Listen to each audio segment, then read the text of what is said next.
Juja Member of Parliament George Koimburi is set to spend the night at the Kamkunji police station after he was whisked by detectives attached to the Directorate of Criminal Investigations for utterances he made against the government. Speaking outside the DCI headquarters where he had been initially detained for recording statements, a host of his allies led by Makueni Senator Dan Maazo termed Koimburi's arrest and charges leveled against him as frivolous and accused the state of weaponizing the DCI against its critics. According to the lawmakers, they arrested an attempt to intimidate the Koimburi after the loss of Kenyan candidate in the African Union Commission chairperson election. We have declined to record any statement, and therefore we have elected to remain silent. Most importantly is that he is being charged with offences under the Cyber Crimes Act. He said that his utterances, the verbal utterances, amount to the violation of Section 22, which deals with the data violation.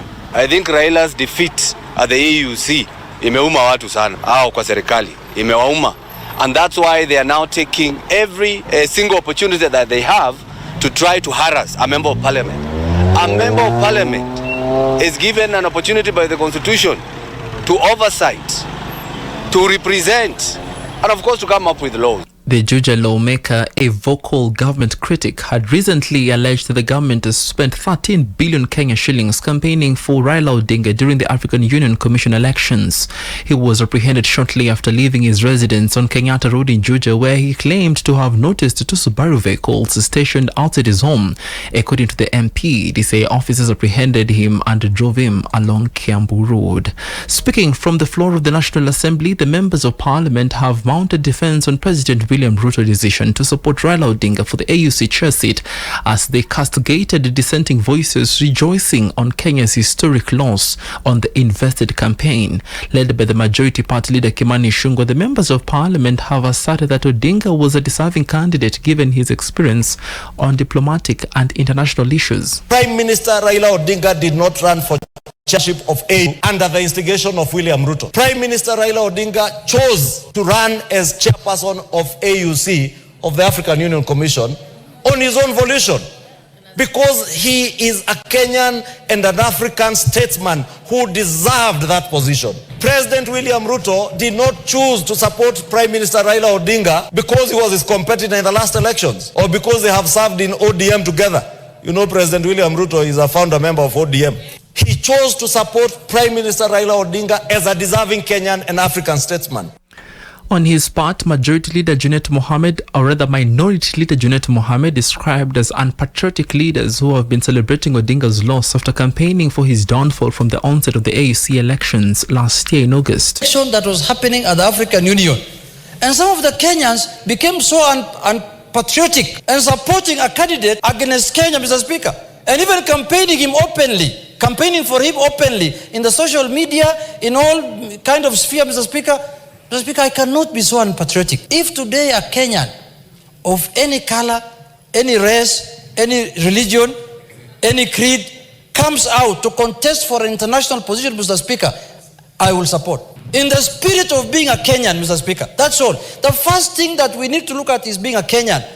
With a blame game on who and what made Odinga lose to Djibouti's candidate, a section of civil society groups that monitored the AUC elections in Addis Ababa have urged political players to instead focus on the positives emanating from the race. According to the Observer Group led by Suba Churchill of the Kenya National Civil Society Center, they have urged Kenyans to reject calls for Kenya to withdraw from the African Union after citing dominance from the Francophone nations. We want to believe that the outcome of the polls would be used to critically examine, some of our own internal and external processes, and that it should not be used to sow divisions among us, because this was a continental process in which Kenya as a country was the candidate. We fronted a strong candidate who stepped forward, and we are supposed to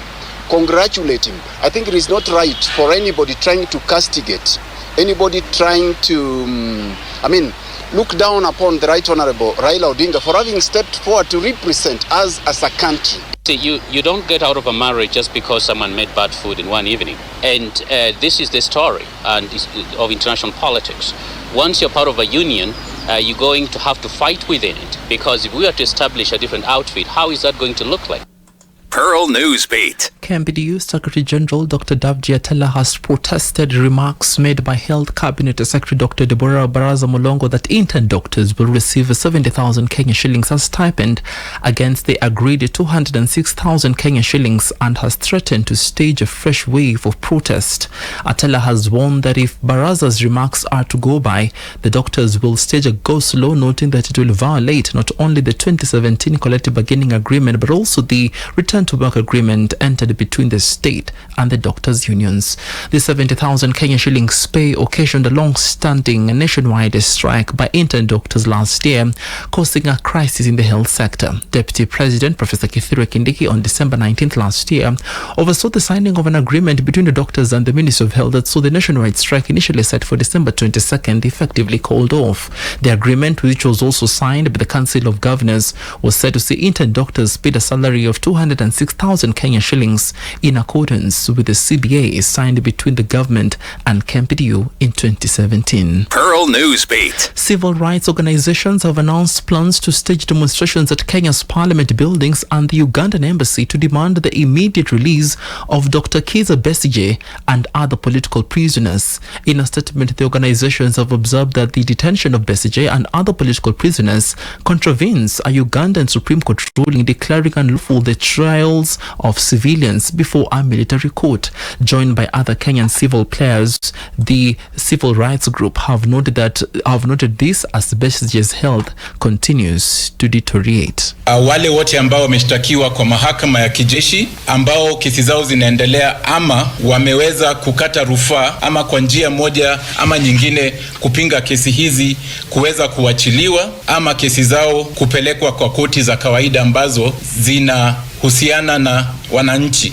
I would like to implore for the East Africans and the citizens in particular to understand that we need to unite against such abductions, because leaders have to understand to be critical, to be a political opposition member is not a crime. The principle should be that the right to life is indivisible and cannot be quantified, and that once that is violated, the perpetrators are just as guilty or liable as if it happened to 100, 110 or so people. Ugandan President Yoweri Museveni has dismissed opposition leader Kizza Besigye's hunger strike as a form of unprincipled blackmail, arguing that the government has provided him with adequate medical care. In a statement, Museveni emphasized that Besigye, who remains in detention, has access to both government and private healthcare services. The president questioned Besigye's decision to go on a hunger strike instead of seeking a swift trial to address the charges against him, including illegal possession of a firearm and treasury, which carries the death penalty. Besigye's arrest and ongoing detention have ignited debate over political freedoms in Uganda, with his supporters and international human rights organizations calling for his immediate release. Pearl Newsbeat.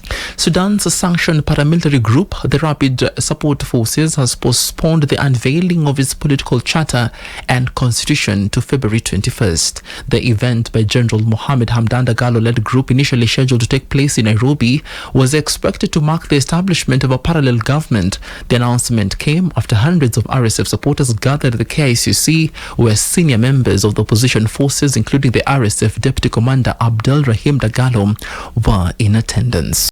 Pearl Radio, the home of fresh and classic hits.